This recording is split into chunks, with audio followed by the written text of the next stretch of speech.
In this video help, I'm going to be covering the visitor residence visitor schedule.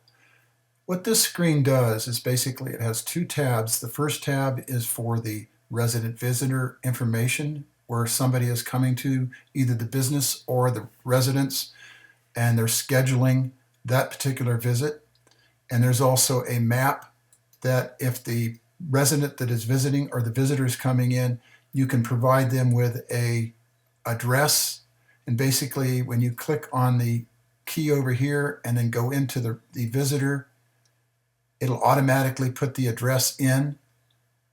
So what you're going to do is, and I'll go back to a way to find that same visitor I was at because it has my test date in it. I'm just going to put in the address, which is 120. Now I don't even have to put the whole address in, I just put the first part of it in and I say perform the find, and you'll see that it fills back in the information. What I'm doing is I'm setting up the portal here to include one visitor per row, and I even have a place where I can take a photo of the image of their vehicle. And the way you do that is you can take and go to the insert picture from either the iPad or from a desktop copy of the image, or you can shoot the picture and use the insert from library from the iPad, and that'll add that picture right to here. Also, I can get the license plate visual. I can take that photo, and then in the actual portal record, which is this button up here, I can paste in the portal. So I'll do that.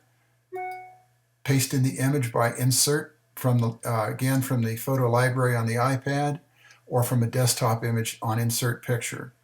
This particular screen also has a place for notes. If you need to take notes about comments that a visitor's making or whatever, you would have in the future a image of their license plate and the vehicle that they're coming in with, and some notes if you need to add notes. Let's go back to the visitor screen.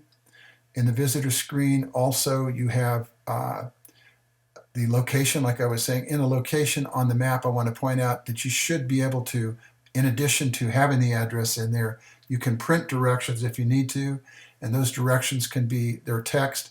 If somebody requests those, you can send them to the resident so he can send them to the visitor for directions to the residence or business.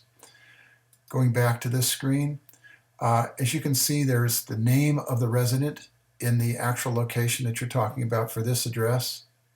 There are also three buttons in this screen, and in those three buttons I'm going to be covering these separately. There's a visitor print schedule, which is what the guard post could use to see all the upcoming visitors.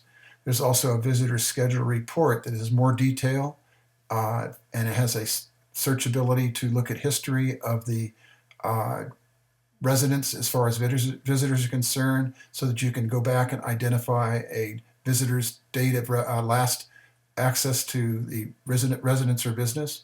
And the last one is a print data sheet, which is similar to the residence data sheet, where it has the information for the visitor. Now, I'll be covering those separately in different videos. You would click on the button appropriately for which one you want to view, and then watch the video help for those. I also want to point out that this little button at the edge of the screen, if you click on that, it will show a larger view of the vehicle without having to go to the portal, and then just click anywhere off of it to send it back down. If you have any questions or need help on this screen, please contact me or go to the support site and leave a request for help. Thank you.